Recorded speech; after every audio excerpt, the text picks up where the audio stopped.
Hello, my name is Sam Sorenza. I'm a public speaking student at the University of Tennessee, and I'm here to inform you about the issue of fracking and the effects it has on the global community. By the end of this presentation, I hope to make it clear to you that fracking does contribute to cheaper energy prices, but the negative impact fracking has on resource consumption, the environment, and local communities far outweigh the benefits. For these reasons, I think fracking should be outlawed by governments around the world. First, I'd like to start with a story. Last fall, my family and I decided to take a trip out west. I was all too excited to see the beautiful national parks, gorgeous shorelines, beautiful beaches that the West had to offer. But first, I had a long drive ahead of me. I had to drive through Texas, Oklahoma, New Mexico. Not long into my drive, I looked out the window. I saw massive oil rigs far in the distance. I wasn't too sure what they were, but my parents told me they were fracking operations. Like many, I had never heard of fracking, but I did some research and I was horrified at what I learned. Fracking is a main contributor to global warming. Once I got to California, I saw the effects of global warming firsthand. The wildfires and smoke were so bad that they closed some sections of California altogether. I made the connection that these wildfires scorching the American West are a direct effect of what I saw earlier with the fracking operations in Texas. So, what is fracking? Hydraulic fracturing, more commonly known as fracking, is a method used to extract natural gas from deep below the Earth's surface. Fracking is a fast, efficient way to get fossil fuels from the ground, allowing for greater supply and cheaper gas prices. Holes roughly 10,000 feet are dug deep into the ground, and fracking fluid, usually containing sand, chemicals, are pumped into the ground that create small fractures. From these fractures, we can extract natural gas.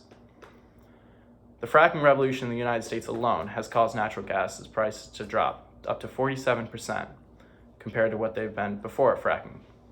Now, this is not just a United States issue. This is an international practice. Countries such as Australia, Canada, Netherlands, or Ukraine, they're just a few other countries that have been known to partake in fracking. In a report by EDER in 2014, it is estimated that fracking is a $42 billion industry. On the contrary, some countries such as France and Germany have decided not to partake in fracking. Why did they choose not to frack? Well, fracking is a main contributor to environmental destruction and global warming, as mentioned earlier. Fracking uses up a ton of water. Sometimes up to 8 million liters of water are used for each operation. This is the daily consumption of roughly 65 million Americans. Additionally, fracking releases harmful gases into the atmosphere. Methane is just one of these gases. Methane is a greenhouse gas. Most people have heard of CO2 as a greenhouse gas and all the damage it does to the ozone layer. But did you know that methane is actually 80 times more potent than carbon dioxide the first 20 years after it's emitted into the atmosphere? Now, the Earth is certainly hurt by fracking, but so are local communities. Those who live near fracking operations have been shown to have detrimental health. Fatigue, burning eyes, skin irritation, headaches are all common symptoms of those who live near fracking operations in a report by McDermott, Levy, Katkin, Sadler, 2013. Spence also reported that groundwater can also be contaminated. Around 29 of the 750 chemical components found in hydraulic fracturing fluid are carcinogenic. Fluids such as arsenic, gasoline, benzene, xylenes, they've all been found in the water. It's clear that local populations continue to suffer from fracking. To summarize, yes, fracking does contribute to lower gas prices, but at what cost? Fracking uses up tons of water, emits harmful gases into the atmosphere, and poisons local communities. Fracking, it's far too present around the globe. Countries such as France and Germany have shown that we don't need fracking for our economy.